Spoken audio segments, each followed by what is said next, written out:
अजित पवार यांनी बारामतीला जे भाषण दिलं त्यात शरद पवारांविषयी आणि सुप्रिया पवार यांच्याविषयी असे बोलायला नको होते। संपूर्ण पवार कुटुंबियांचे शरद पवार साहेब प्रमुख आहे।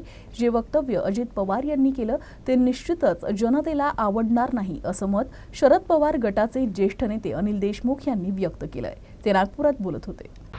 काल अजित दादांनी जे बारामतीला भाषण दिलं आणि ज्या पद्धतीनं त्यांनी वक्तव्य केलं की मी तुमच्या छोट्या भावाचा मुलगा आहे, मी तुमचा मुलगा असतो तर काय झालं असतं, काय केलं असतं, म्हणजे मला एक समजत नाही की आता अदृश्य शक्तीच्या आशीर्वादाने तुम्हाला पक्ष मिळाला, अदृश्य शक्तीच्या आशीर्वादाने तुम्हाला पक्षचिन्ह मिळालं, त्याच्यासाठी आम्ही सुप्रीम कोर्टात गेलो आहे।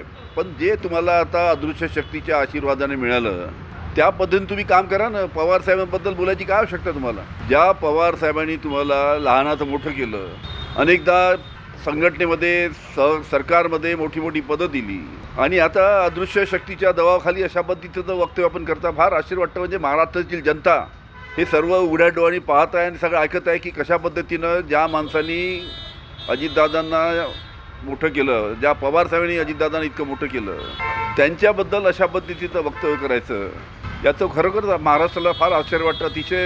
अतिशय चुकीच्या पद्धतीने ते बोलत आहेत।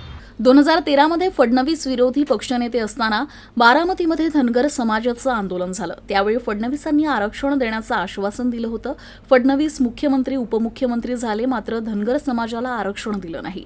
मंत्रिमंडळाच्या अनेक बैठका झाल्या पण निर्णय घेतला नाही असे म्हणत अनिल देशमुखांनी भाजपसह फडणवीसांवर निशाणा साधला। असं आहे की 2013 मध्ये जेव्हा देवेंद्र फडणवीस विरोधी पक्षनेते होते त्यावेळेस बारामतीमध्ये धनगर समाजाचं मोठं आंदोलन झालं। त्या आंदोलनाला सामोरे जाताना देवेंद्र फडणवीस यांनी 10 वर्षापूर्वी धनगर समाजाला शब्द दिला होता की आमचं सरकार जर आलं आणि मी जर महाराष्ट्राचा मुख्यमंत्री झालो तर मंत्रिमंडळाच्या पहिल्या बैठकीमध्ये मी धनगर समाजाला आरक्षण देईल। सुदैवाने देवेंद्र फडणवीस मुख्यमंत्री झाले, 5 वर्षे मुख्यमंत्री होते, आता ते उपमुख्यमंत्री आहेत, पण त्यांनी दिलेलं धनगर समाजाला आश्वासन त्यांनी अजून पाळलं नाही।